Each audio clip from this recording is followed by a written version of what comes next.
입니다. 오늘도 좋은 일기 속에서 우리 학우님들과 룻기서 3강을 공부할 수 있도록 은혜 베풀어 주시니 주님 고맙고 감사합니다. 오늘도 우리에게 지혜의 영을 부어 주옵시고 말씀 가운데서 크고 비밀한 것들을 깨달아 알게 하시고 삶 가운데 적용하는 시간 되게 하옵소서. 이 시간에 이 자리를 제공하여 주신 국제총회 신학교 위에도 성령의 충만한 기름 부으심이 차고 넘치고 또한 많은 신학생들이 함께 모여서 주님의 나라를 세워가는 일꾼으로 채워지기를 소망하며 이곳에 또 오늘도 나와 기름 부어진 우리 학우님들에게도 그들의 가정과 그들의 직장과 그들이 행하는 모든 일 가운데 성령의 충만한 기름 부으심이 차고 넘치게 하여 주실 줄 믿고 이 모든 시간 주님께 맡기오며 우리 구주 예수 그리스도의 이름으로 기도드렸습니다. 아멘. 아멘. 우리가 지난주에 룻기서 1장 1절에서 5절 우리가 공부하였습니다. 우리 오늘은 6절에서 18절까지입니다. 이제 1장이 이렇게 나온 1장의 그 대지 구분이 1단락은 1절에서 5절 엘리멜렉의 사망과 유가족의 실태 가지고 나왔고 또 2대지는 나오미의 귀향길에 동행할 룻에서 6절과 18절에 이렇게 본문에 이렇게 기록되어 있습니다. 그리고 세 번째는 베들레헴에 도착한 룻에서 19절과 마지막 절 22절에 이렇게 대지로 나누어져 있습니다. 그래서 오늘 두 번째 1장 두 번째 6절과 18절에 있는 내용을 가지고 오늘 여러분들과 함께 은혜를 나누고자 합니다. 우리 본문 6절 1장 6절서부터 18절 한 절씩 교독하겠습니다. 그가 모압 지방에 있어서 여호와께서 자기 백성을 공고하사 그들에게 양식을 주셨다 함을 들었으므로 이에 두 자부와 함께 일어나 모압 지방에서 돌아오려 하여 있는 곳을 떠나고 두 자부도 그와 함께하여 유다 땅으로 돌아오려고 길을 행하다가 나오미가 두 자부에게 이르되 너희는 각각 어미의 집으로 돌아가라. 너희가 죽은 자와 나를 선대한 것 같이 여호와께서 너희를 선대하기를 원하며 여호와께서 너희로 각각 남편의 집에서 평안함을 얻게 하시기를 원하노라 하고 그들에게 입을 맞추매 그들이 소리를 높여 울며 나오미에게 이르되 아니니이다. 우리는 어머니와 함께 어머니의 백성으로 돌아가겠나이다. 나오미가 이르되 내 딸들아 돌아가라. 너희가 어찌 나와 함께 가려느냐. 나의 태중에 너희 남편 될 아들들이 오히려 있느냐. 내 딸들아 돌이켜 너희 길로 가라. 나는 죽었으니 남편을 두지 못할지라. 가령 내가 소망이 있다고 말한다든지 오늘 밤에 남편을 두어 아들을 생산한다 하자.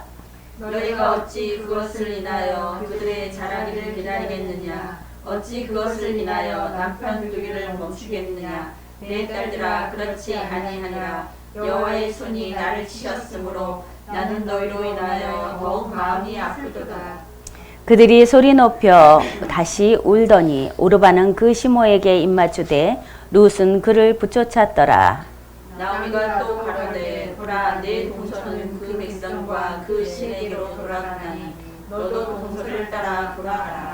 룻이 가로되 나로 어머니를 떠나며 어머니를 따르지 말고 돌아가라. 강건하지 마소서.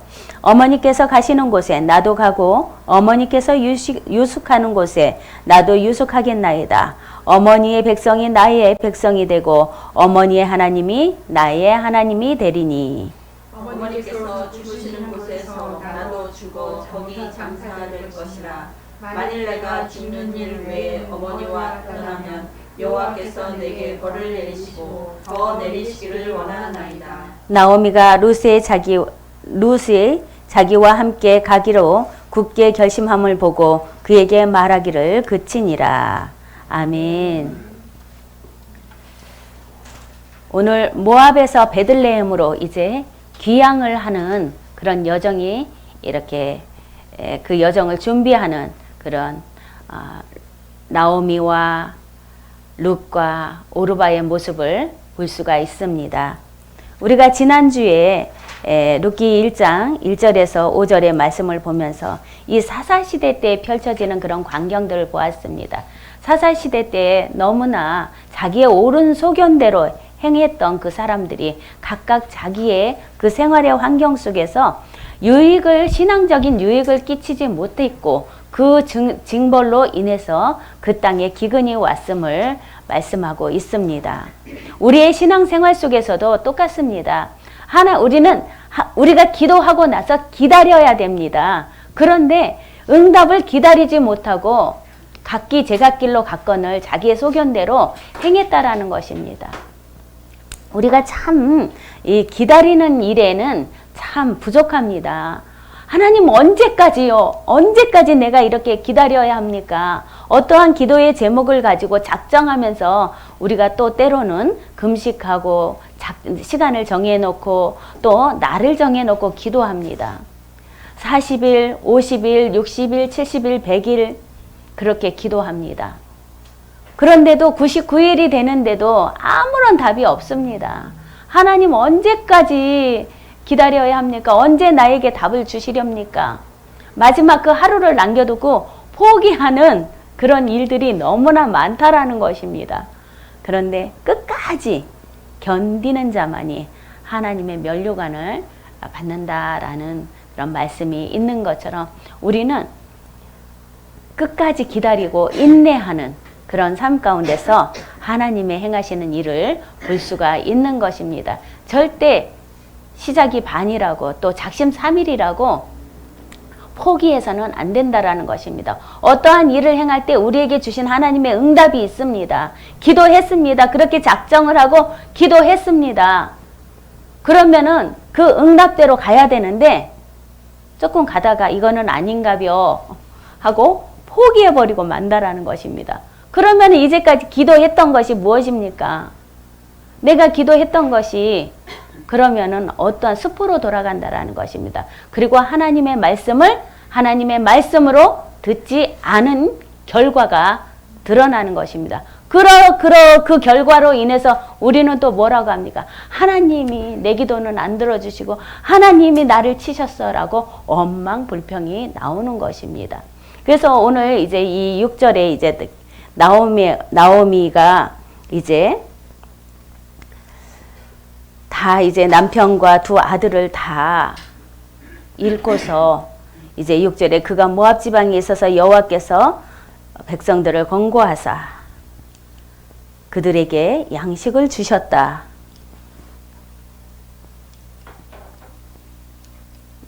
이게 안 먹히네. 이제 모압 땅이 유대에서 이제 베들레헴에서 엘리멜렉 가족이 이렇게 모압으로 갈 때 이 모압 땅이 이렇게 풍성했습니다. 이렇게 풍성했습니다. 목초지가 좋았고 풍년이 있어서 먹을거리가 이렇게 부족하지 않았습니다. 그런데 6절에 그가 모압 지방에서 여호와께서 자기 백성을 돌보시사 그들에게 양식을 주셨다 함을 듣고 이에 두 며느리와 함께 일어나 모압 지방에서 돌아오려고 하여 이렇게 풍족한 곳에 갔는데 모든 것을 다 잃어버렸습니다. 그리고 10년의 시간이 흘렀습니다. 그러고 있다 보니까 이제 좋은 소식이 이제 귓가로 들립니다. 어떤 소식이냐면은 베들레헴에 풍년이 들었다라는 그런 소식이 들렸습니다. 나오미가 남편과 두 아들을 잃고 그로 인하여 이제 고통과 시련을 이렇게 당하면서 그것을 이길 수 있었던 것은 과거에 이제 이스라엘의 백성을 구속하셨던 신실하신 주님의 성품을 의지했기 때문에 그곳에서 견딜 수가 있었습니다. 남편도 잃고 사랑하는 두 아들도 잃었습니다. 그리고 거기서 아들들이 결혼을 시켰는데 그 또 두 며느리, 생때 같은 젊은 그 며느리들은 또 어떻게 할 것입니까? 그러니 얼마나 그 마음이 이 고통이 심했겠습니까? 우리의 입장으로 생각해 볼 때 여러분들 한번 내가 나오미라 생각해 보십시오. 그런 환경이 나에게 이렇게 왔다 하고 한번 생각해 보시기 바랍니다. 그러면 여러분들은 어떤 그런 행동이 표출되겠습니까? 절망 중에 절망으로 일어날 수 없는 그런 절망 가운데 빠진 그런 모습으로 보여졌을 것입니다. 그런데 나오미는 신실한 주님의 성품을 의지했다라고 말합니다. 그래서 놀라운 소식이 이제 들려오는데 어떤 소식이냐? 베들레헴에 이제 모압 땅에서 베들레헴에 소식이 들려옵니다. 주님께서 자기 백성을 공고하여 그들에게 양식을 주셨다는 것. 이 좋은 소식이 이제 나오미에게 이렇게 들려왔습니다. 우리가 그러죠. 이렇게 좋은 소식은 바람을 타고서 왜 이렇게 그 좋은 소식이든 나쁜 소식이든 이렇게 그냥 천리길을 간다고 바람을 타고 어느샌가 그냥 전 세계에 그렇게 퍼져 있는 것을 볼 수가 있습니다. 요즘은 더욱더 이제 이 인터넷이 이렇게 발달이 되어서 여기에 있는 그런 모든 일들을 지구 끝에서 동시간에 알 수 있다라는 것입니다. 그래서 예수님이 재림하셨을 때 우리가 어떻게 하냐? 이 방송으로 한 시간,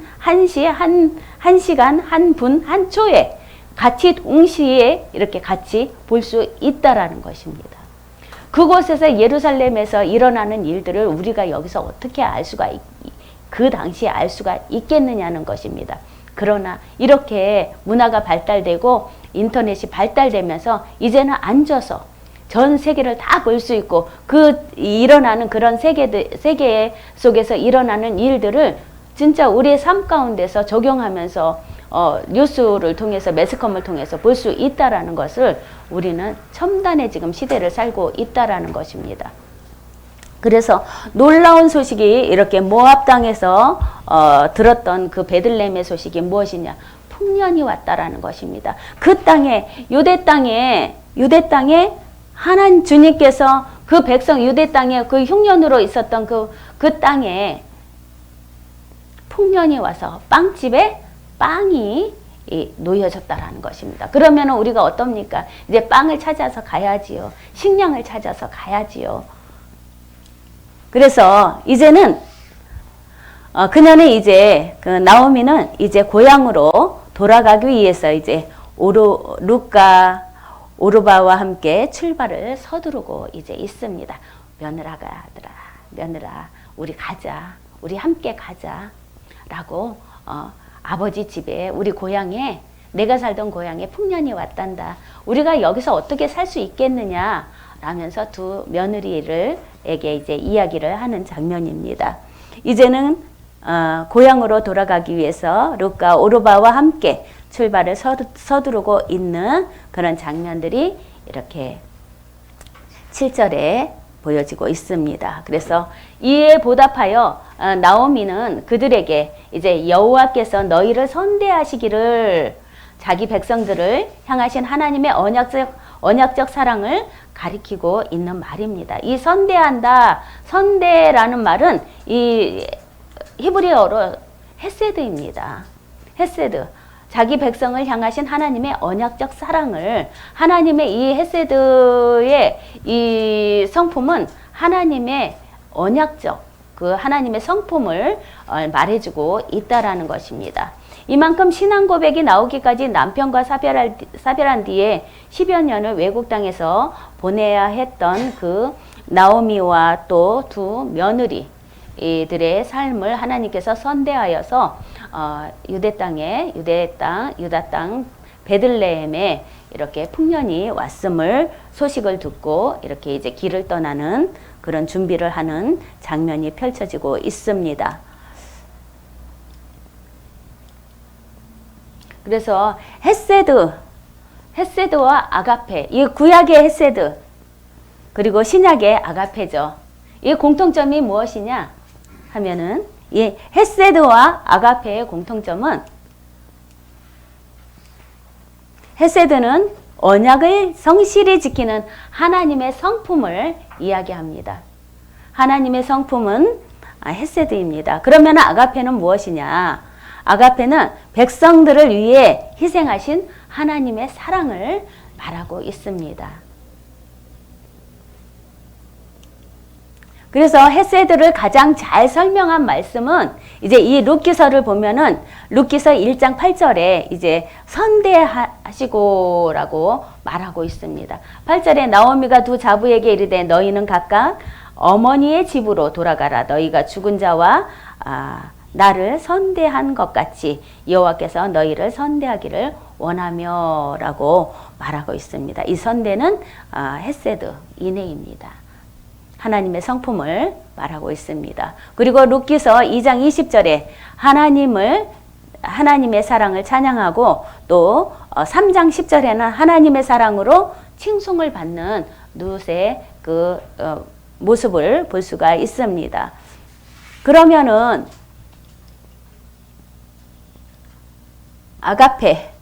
아가페를 가장 잘 설명하고 있는 말씀은 무엇인가? 우리가 요한 1서에 있는 말씀입니다. 신약의 아가페를 가장 잘 설명하고 있는 말씀이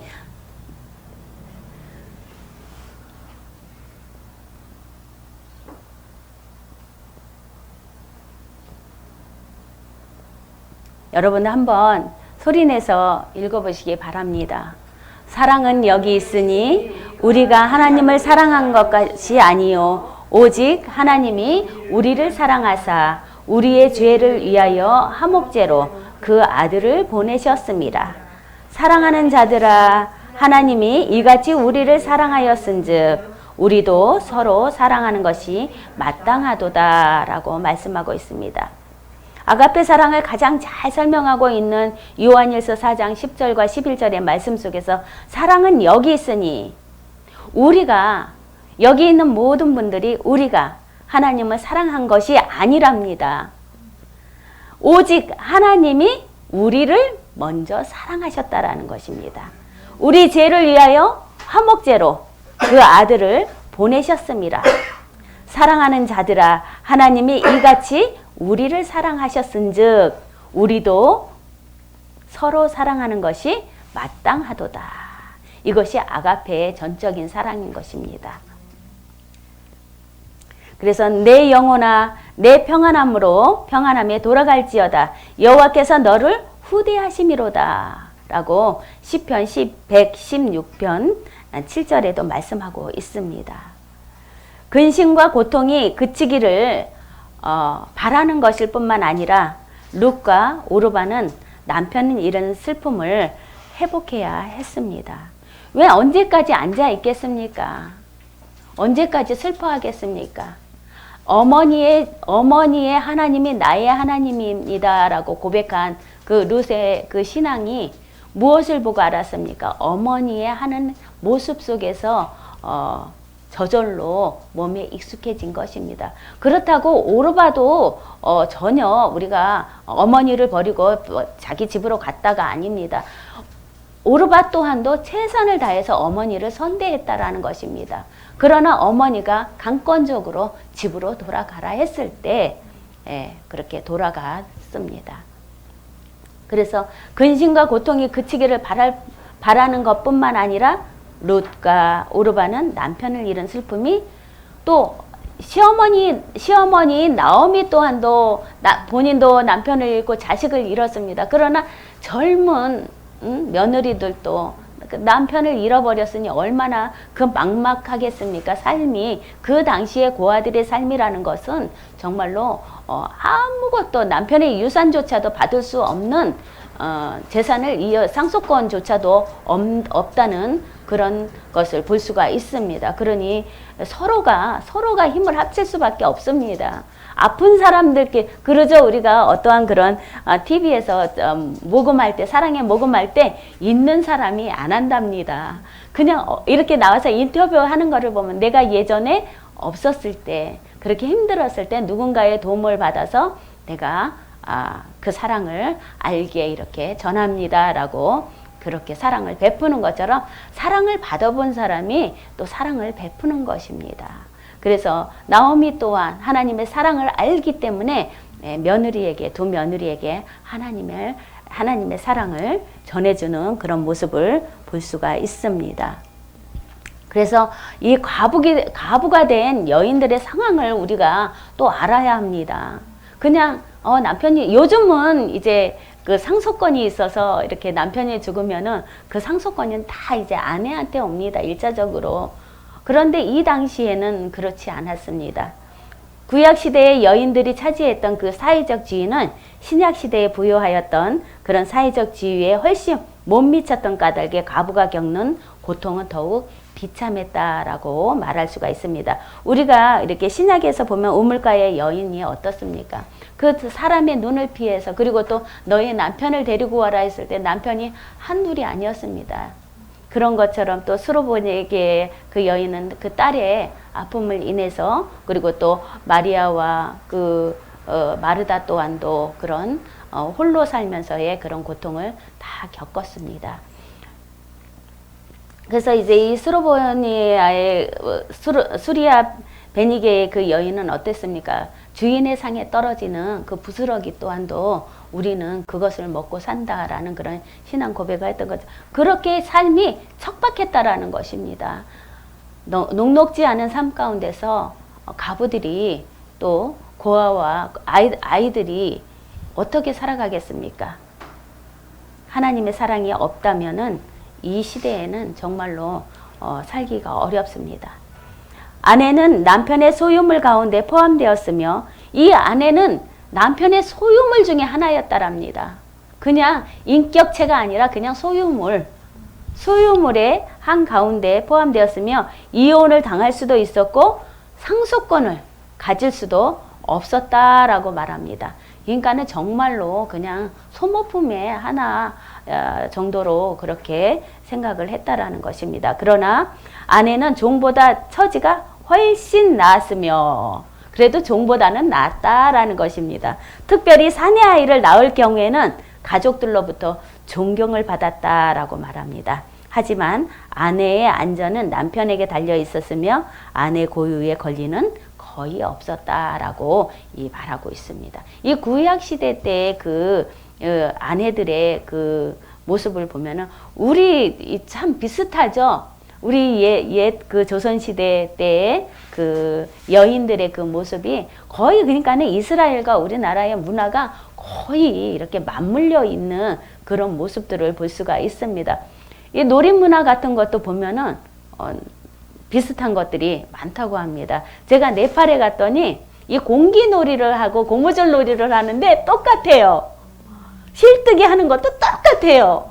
그거를 하면서 그렇게 공유를 이렇게 같이 시간을 보내면서 실뜨기 하면서 이렇게 그런 것도 공기도 똑같이 고무줄 놀이 또한도 똑같더라고요. 그렇게 놀이 문화를 통해서 그 나라의 그런 시대적 배경을 볼 수가 있는 것처럼 이렇게 구약 시대 때 그 여인들의 특히 이제 그 과부의 홀로 된 여자들의 그런 모습은 정말로 삶을 어떻게 말할 수가 없습니다.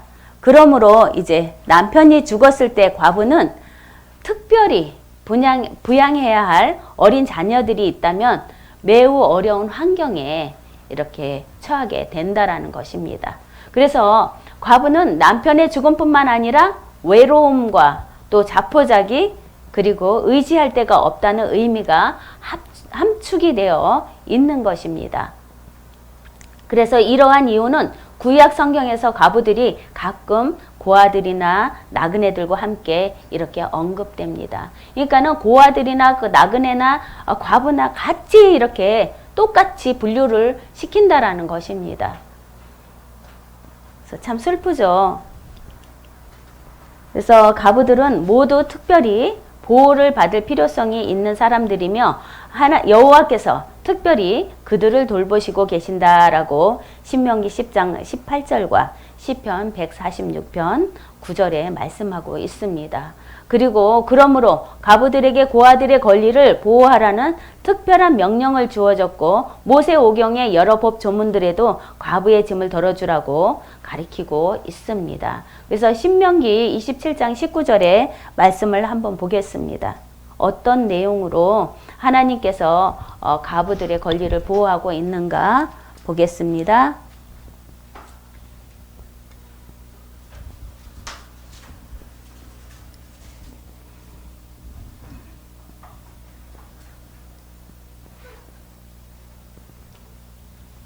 하나님께서 모세 오경의 말씀을 통해서 객이나 고아나 가부의 송사를 억울하게 하는 자는 저주를 받을 것이요 모든 백성은 아멘할지니라 라고 말하고 있습니다. 객이나 고아나 가부의 송사를 억울하게 하지 말라라는 말씀입니다. 만약의 경우에 이들을 억울하게 했다 하면은 저주를 받을 것이다. 하나님의 저주를 받을 것이다 라고 말하고 있습니다. 그래서 나오미는 자신이 친히 가부로서 깊은 고독과 고통을 체험했기 때문에 젊은 두 며느리를 위하여 뜨거운 간구를 할 수가 있었습니다. 결혼할 수 있는 연령에 있는 가부에게 사회적인 지위를 회복시키기 위한 확실한 한 가지 방법이 재혼이라는 것입니다.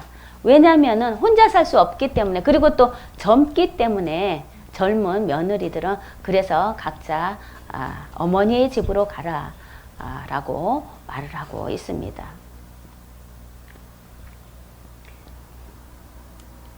그래서 여호와께서 너희로 집에서 평안함을 얻게 하시기를 원하노라 라고 오늘 본문 8절에 말씀하고 있습니다.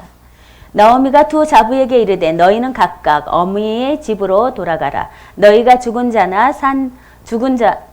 자와 나를 선대한 것 같이 여호와께서 너희를 선대하기를 원하며 9절에 여호와께서 너희로 각각 남편의 집에서 평안함을 얻게 하시기를 원하노라 하고 그들에게 입맞춤에 그들이 소리를 높여 울며라고 말하고 있습니다.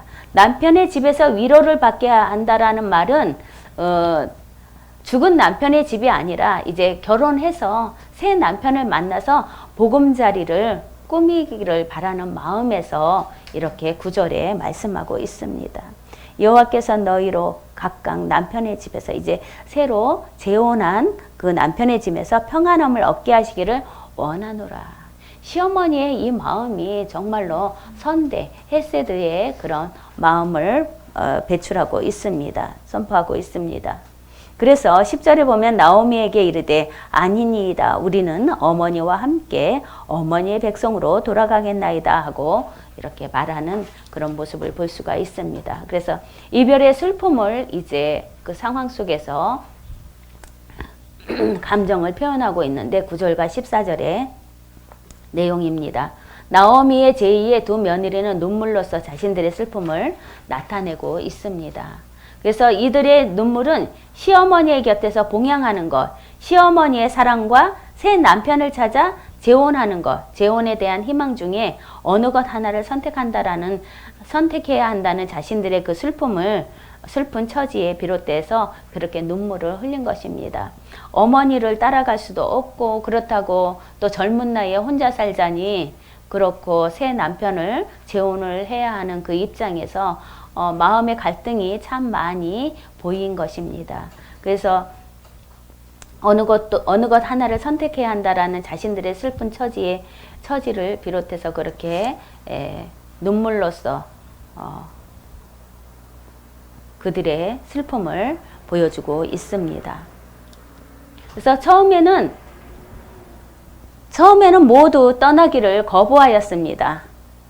두 며느리 또한 오르바와 룻도 다 각각 너희 집으로 어머니의 집으로 돌아가라고 했을 때 처음에는 그들 모두가 떠나기를 거부하였지만 오르바는 나오미의 제의를 설득되어서 시어머니를 떠나게 되었다라고 말하고 있습니다. 그리고 본문에 나오는 나오미의 말에 비추어 보아 그녀는 수원의 간섭을 잘 알고 있었던 것 같다라고 말하고 있습니다. 수원이란 한 남자가 그의 이름과 유산을 물려줄 한 명의 아들도 낳지 못하고 죽었을 경우에 그의 형제에게 기업 물을 자의 그 역할을 맡기는 것입니다. 그래서 곧 죽은 사람의 대를 이을 목적으로 자식을 낳게 하기 위해서 그 가부를 취하는 것을 말합니다. 우리 신약에도 나오죠. 성경에도 나오는 것처럼 제일 큰 형이 죽었을 때 그 다음 동생이 또 그 형수에게 들어가서 또 그렇게 대대로 이렇게 내려오는 그 아들을 낳아서 그 제일 맞이의 형의 자식으로 이렇게 대를 이어주는 그런 역할을 하는 것입니다. 그래서 나오미는 자신에게 이와 같이 기업 물을 자의 그 역할을 수행할 살아있는 아들들이 없다는 사실과 그리고 설령 이제 나오미가 아들을 낳았다 할지라도 그들이 성장하여 룻과 오르바와 결혼할 수 있는 나이가 되기까지 두 며느리가 기다린다라는 것은 기대할 수 없는 일이라고 이렇게 본문의 12절과 13절에 말합니다. 12절과 13절에 이렇게 말씀을 보면은 내 딸들아 돌이켜 너희 길로 가라. 나는 늙었으니 남편을 두지 못할지라. 가령 내가 소망이 있다고 말한다든지 오늘 밤에 남편을 두어 아들을 생산한다 하자. 너희가 어찌 그것을 인하여 그의 자라기를 기다리겠느냐라는 것입니다. 어찌 그것을 인하여 남편 두기를 멈추겠느냐. 내 딸들아 그렇지 아니하리라. 여호와의 손이 나를 치셨으므로 나는 너희로 인하여 더욱 마음이 슬프도다라고 이렇게 며느리들에게 자기의 그런 아들을 생산하지 못하는 그런 나이가 되었고 또 지금 생산한들 또 너희가 어떻게 기다릴 수 있느냐. 그 아이가 장성할 때까지 기다릴 수 있느냐. 그러니까 각각 너희 집으로 돌아가서 새 남편을 맞이하여서 아름다운 보금자리를 꾸며라 라고 그렇게 이야기를 하는 모습입니다. 그래서 어떤 모양이든지 이스라엘의 혈통은 끊어지지 말고 후손이 이어져야만 했던 것입니다. 그래서 또한 사회적 약자였던 여성들의 생존을 위한 안전보장의 차원에서 주어진 율례였습니다. 왜냐하면 또 하나의 보호법이라는 것입니다. 일찍 과부가 된 여인들의 보호법입니다. 그래서 당시 과부는 죽은 남편의 재산을 상속할 권리가 없었고 라고 말합니다. 그러니까 남편이 아무리 많은 재산을 갖고 있을지라도 아내에게 그 상속권이 가지 않는다라는 것을 저도 이 공부를 하면서 알게 되었습니다. 아니 남편이 죽었으면은 그 재산을 가지고 살면 되지라고 했는데 전혀 상속권이 없다라는 것을 빈털터리로 살아야 한다라는 것을 그렇게 알게 되었습니다. 그리고 당시 과부는 죽은 남편의 재산을 상속할 권리가 없고 더구나 자녀가 없는 경우 여러 가지 사회적 불이익을 방어하기 어려웠다라고 말합니다. 그래서 어쨌든지 이 나오미가 자식을 낳기에는 너무 나이가 많았다라고 말합니다. 그래서 오르바는 나오미의 설득에 의해서 그녀는 나오미에게 이별의 입맞춤을 하고 모압으로 돌아가게 된 것입니다. 어느 정도의 그런 희망이 보였다면은 아마 오르바 또한도 어머니와 함께 했을 것입니다. 그러나 뭐 일말일측의 그런 희망이 보이지 않았기 때문에 오르바는 모압으로 돌아가게 된 것입니다.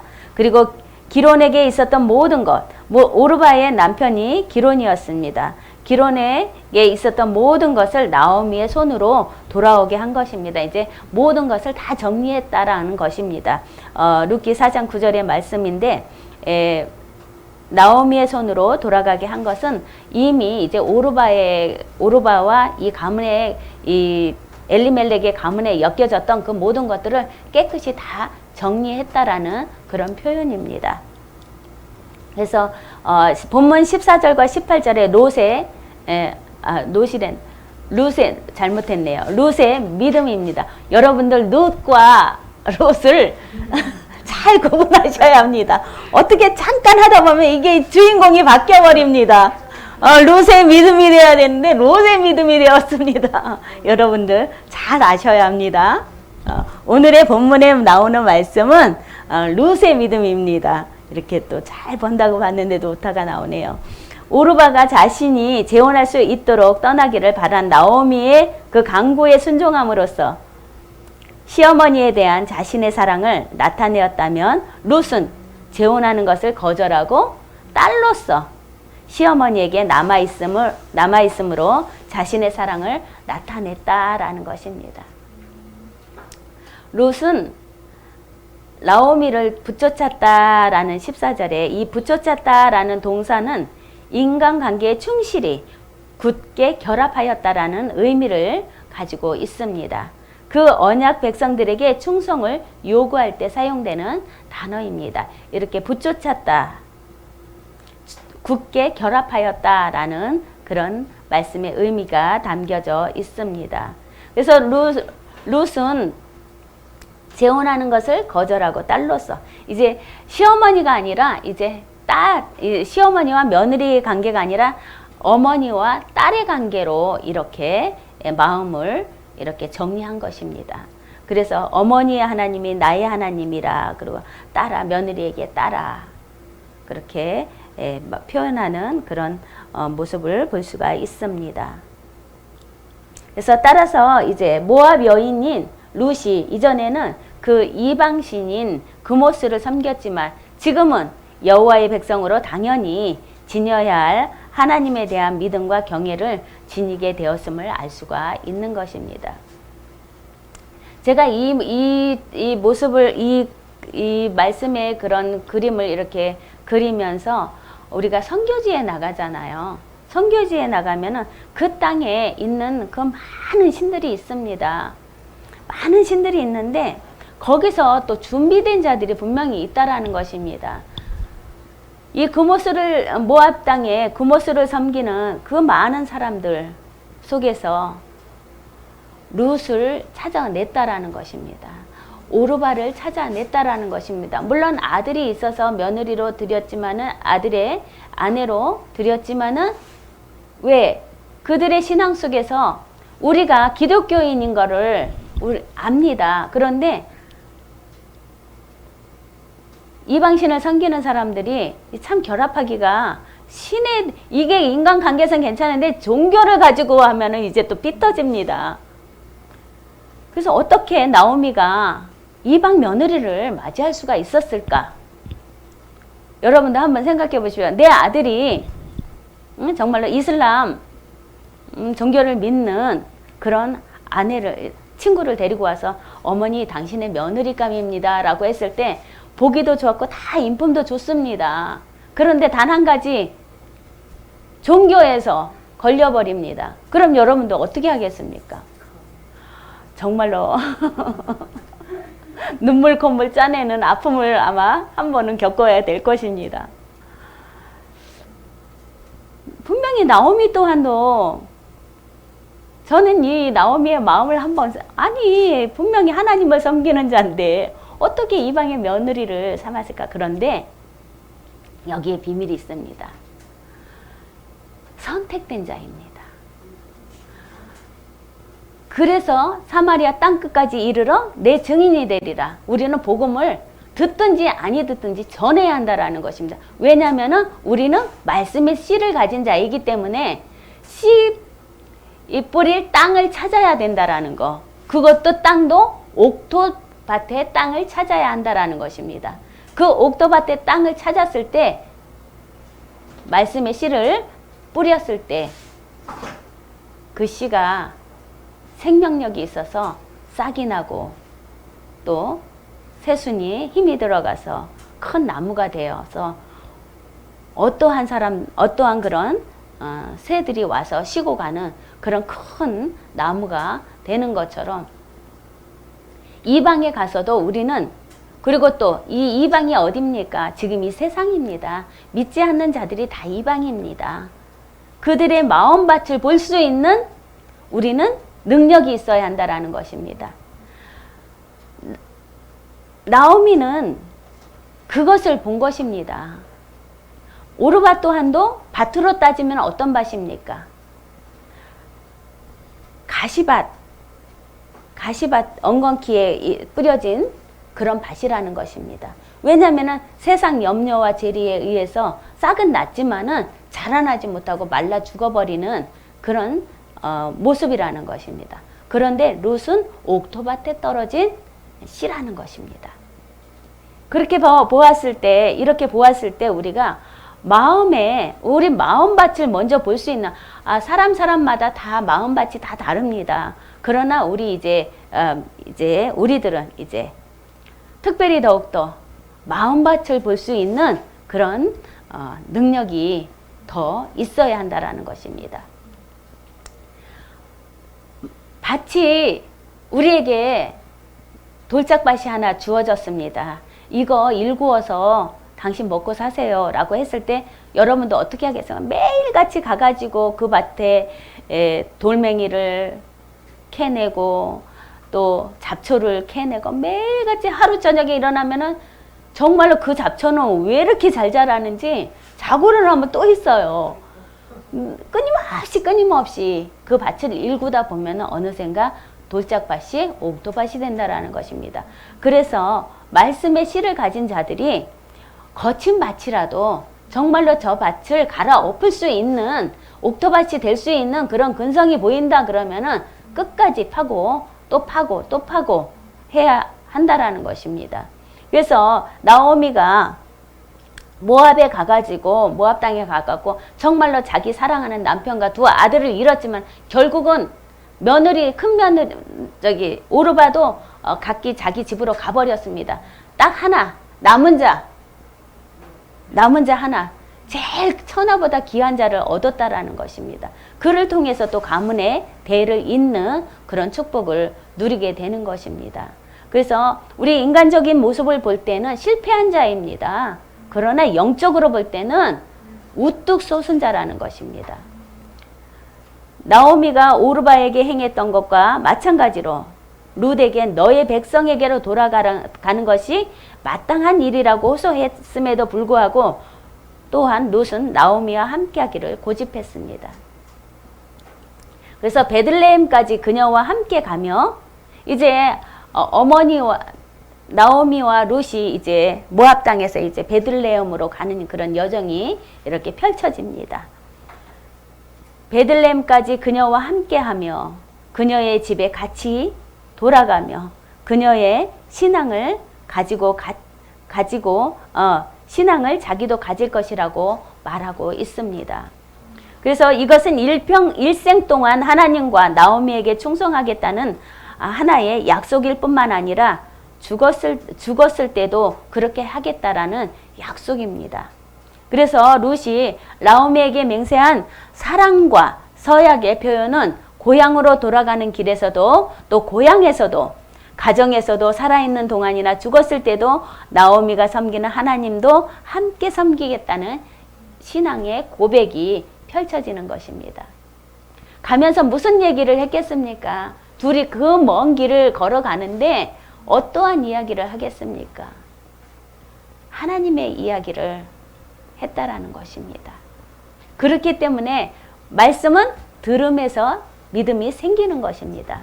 믿음이 말씀을 들으면서 생기기 때문에 우리가 듣든지 아니 듣든지 전해라 라는 것처럼 우리에게 입술에 권세와 능력을 주셨기 때문에 우리는 분명히 복음을 전하는 그런 자들이 되어야 하는 것입니다. 이렇게 나오미가 룻에게 끊임없이 가면서 고향에서도 가정에서도 살아있는 동안이나 죽었을 때까지도 나오미가 섬기는 하나님을 나도 함께 섬기겠다라고 이렇게 약속을 하는 것입니다.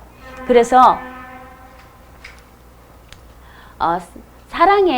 룻의 사랑의 서약을 보면은 우리가 16절에 이것은 룻의 사랑의 서약입니다. 16절의 말씀. 룻이 가로되 나로 어머니를 떠나며 어머니를 따르지 말고 돌아가라 강건하지 마옵소서. 어머니께서 가는 곳에 나도 가고 어머니께서 유숙하시는 곳에 나도 유숙하겠나이다. 어머니의 하나님이 나의 하나님이 되시리니. 이것은 룻의 사랑의 서약입니다. 룻이 가로되 어머니를 떠나며 어머니를 따르지 말고 돌아가라 강권하지 마소서. 이제 나는 어머니하고 일평생을 살다가 죽겠습니다. 나보고 그 친정에 가라고 하지 마십시오. 나는 이제 어머니가 나의 친정 엄마입니다. 어머니입니다. 라고 고백하는 그런 모습을 볼 수가 있습니다.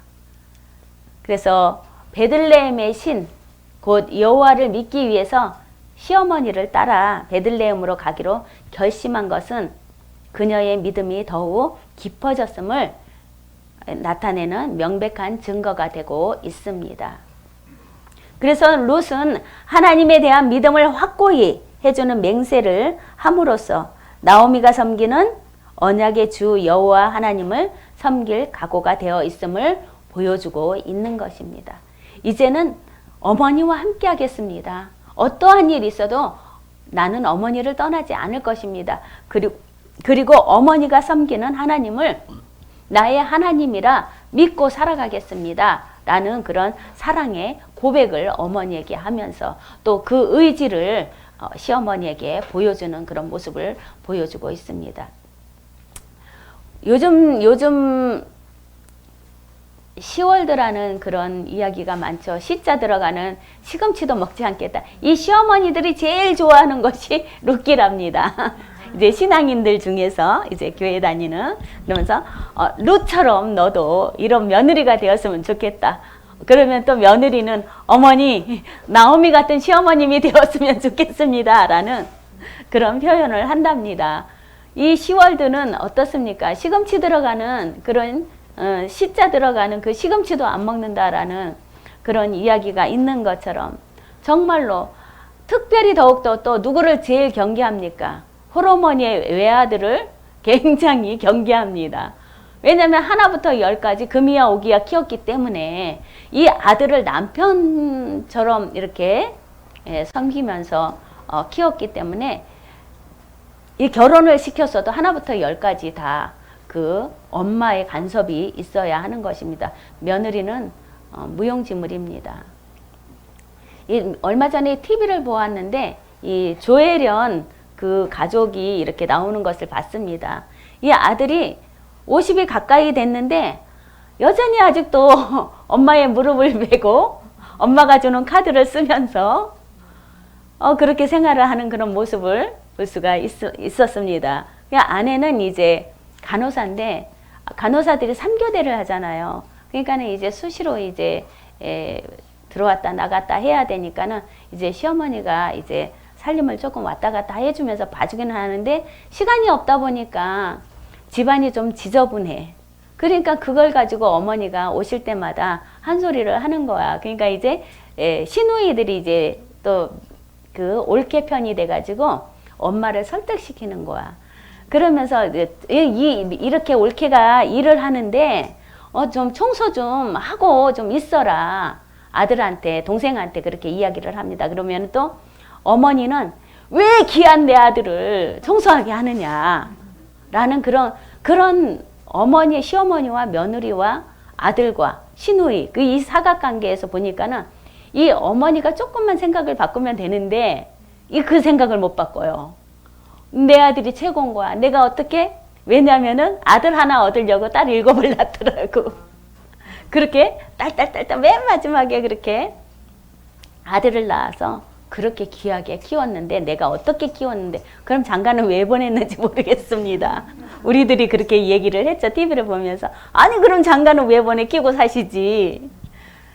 하나부터 열까지 며느리의 모습이 안 이쁜 거야. 그러니까 이제 그 프로를 통해서 이제 개선해 가는 그런 모습을 보여주는데 정말로 우리가 룻과 나오미의 그런 관계를 보면서 요즘에 그 시월드가 참 장난이 아니구나 라는 것들을 이렇게 볼 수가 있습니다. 왜냐하면 그 속에 사랑이 없기 때문에 배려가 없기 때문에 그렇다라는 것입니다.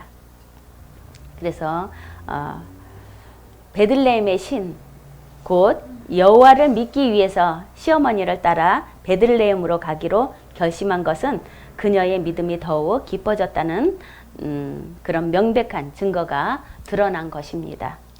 그래서 여호와께서 내게 벌을 내리시고 더 내리기를 원하나이다 라는 말에 그 룻의 말 속에 그녀가 자신의 맹세를 지키지 않을 경우 여호와의 벌이 내려질 것이라는 확신까지 포함되어서 한 말입니다. 그러니까는 나는 내가 만약에, 그러니까 확신이죠. 증거지요. 내가 만약에 어머니를 버리고 다른 데로 간다 하면은 하나님께서 내게 벌을 내리시면은 내가 달게 받겠습니다 라는 그런 고백입니다. 절대로 그렇지 않겠습니다 라는 그런 마음을 표출하고 있습니다. 그래서 역경 속에서도 꿋꿋이 인내하는 나오미의 믿음은 여호와의 절대적인 주권을 룻에게 교훈하는 데 매우 효과적이었음에 틀림이 없다라는 것을 이렇게 말해주고 있습니다. 무엇을 가리키느냐, 무엇을 보여주느냐에 따라서 그 사람의 인성이 달라집니다. 우리가 자녀에게도 가리키지 않아도 어쩌면 저렇게 크면서 지네 아버지를 쏙 닮아가냐, 지네 엄마를 쏙 닮아가냐, 할머니를 쏙 닮아가냐, 보지도 않은 할아버지 또한 어쩌면 저렇게 지 할아버지랑 저렇게 똑같냐라는 그런 어른들이 하시는 말씀을 우리가 봅니다. 그게 뭐냐면 유전자 속에서 DNA 속에서 들어있는 그런 혈통의 관계라는 것입니다. 그래서 룻도 나오미의 이러한 믿음의 교훈을 통해서 스스로 나오미의 하나님을 믿을 수 있게 되었으며 자신을 하나님의 언약의 백성 가운데로 속한 자로 간주할 수 있게 되었다라고 말하고 있습니다. 그러므로 룻이 하나님을 믿게 된 것은 정확히 말해서 불확실한 상황에서도 소망을 잃지 않았던 나오미의 그 믿음에서 비롯되었다고 해도 지나치지 않는 것입니다. 그래서 슬픔의 골짜기에서 스스로를 계시하신 하나님은 슬픔이 지나고 평안이 찾아오는 시절에도 신뢰할 수 있는 분이다라고 말하고 있습니다. 슬픔의 골짜기에서 스스로를 계시하신 하나님은 슬픔이 지나가고 평안이 찾아오는 시절에도 신뢰할 수 있는 분이시다라고 이렇게 말하고 있습니다. 그래서 이렇게 우리가 룻기를 통해서, 룻을 통해서 어머니와의 관계, 또 그 속에서 보이지 않는 하나님의 그 섭리, 역사하심을 우리가 볼 수가 있습니다. 여기서 하나님 나오지 않습니다. 그러나 나오미가 믿었던 하나님, 또 두 자부에게 무엇을 가르쳤겠습니까? 하나님의 마음을 보여주었고, 우리가 그러죠. 이 땅에서 살아가면서 정말로 아버지의 마음을 갖고 영혼들을 품게 하소서라고 그 믿음을 달라고 우리는 기도합니다. 저 또한도 그렇게 기도합니다. 아버지의 마음을, 그 넓은 마음을 담을 수 있는 그릇이 되게 해달라고 그렇게 기도합니다. 그렇지 않으면 품을 수가 없어요. 왜냐하면 내가 먼저 뱉어내기 때문에 품을 수가 없어. 그런데 아버지의 마음이 그 헤세드, 하나님의 성품과 아가페, 하나님의 사랑이 내 안에 들어온다면 그 어떤 것도 토해내지 않고 다 소화를 시킨다라는 것입니다. 오늘 중점은 하나님의 헤세드와 아가페의 사랑을, 하나님의 성품과 아가페의 하나님의 사랑을 이렇게 오늘 중점적으로 여기서 볼 수가 있는 것입니다.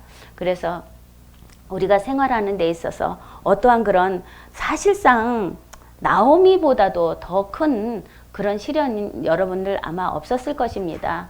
그냥 우리 손톱 밑에 가시가 제일 크다고 하죠. 그러나 이렇게 이렇게 돌아보면은 나보다 더한 사람들이 참 많았구나. 그러니까는 저는 늘 하는 말, 저는 무간증이 간증입니다 라고. 왜 살아가면서 그렇게 신앙 때문에 어려움이 없었겠습니까? 여기까지 오기까지의 참 어려운 점도 많았습니다. 남편하고의 그런 관계 속에서, 또 시댁과의 그런 관계 속에서, 친정과의 관계 속에서 왜 없었겠습니까? 그러나 여기에 나오는 인물을 보았을 때, 욥의 인물을 보았을 때 나는 간증도 아니요. 꺼낼 수도 없어. 그래서 이제 신학교 가서 제일 먼저 여러분들 간증 한번 해보십시오. 여기까지 어떻게 왔는지. 라고 그러니까 다 장황하게 뭐 하나님이 치셔서 여기까지 어떻게 해서 왔습니다 라고 하는데 저는 할 말이 없더라고요. 물론 그 당시에 제가 이 부분을 몰랐습니다. 뭐 성경에 그런 저기로 봤지만은 이렇게 깊이 하나님의 사랑과 하나님의 성품을 몰랐습니다. 그런데 저는 자랑할 게 없습니다. 무관증이 간증입니다 했더니 신학생 중에서 처음 이런 말을 했다라는 겁니다. 그래서 그런데 그게 자랑이 아니라 정말로 이 상황 속에서 이 성경에 나오는 그 고난을 당한 그 하나님의 사랑하는 제자들을 통해서 그리고 또 하나님을 사랑하는 선지자 제사장들을 통해서 보았을 때 우리는 아직 그 근처 100분의 1, 1000분의 1도 아니라는 것입니다. 그래서 각자 자기 손톱 밑에 그 가시 하나만을 가지고 제일 아프다고 하기 때문에 그 가시가 어떻게 뽑혀지느냐, 손톱을 자르든지 해야 됩니다. 여러분들 그 아픔 조금만 느끼시기 바랍니다. 그리고 하나님의 그 성품과 하나님의 사랑이 여러분들의 마음에 부어져서 그 어떤 것도 다 소화시킬 수 있는 그런 하나님의 사랑하는 자녀와 또 예수 그리스도의 제자가 되시기를 축복합니다.